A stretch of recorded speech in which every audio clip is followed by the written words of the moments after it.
किती गोड हे रूप या विठ्ठलाचे, क्षणी पाहता भान लोपे मनाचे. नवाटे निघोशीर पायावरोनी, रमो पांडुरंगा तुझ्या चित्त ध्यानी. विटे पाय दोन्ही सुकुमार कांती, कटीहस्त ते शंख चक्रादि हाती.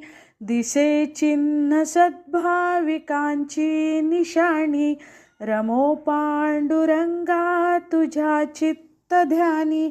गळा शोभला हार हा मंजिराचा, कटी दिव्य पीतांबरू हा जरीचा. मत्स्याकृती कुंडले कर्णी दोन्ही, रमो पांडुरंगा तुझ्या चित्त ध्यानी.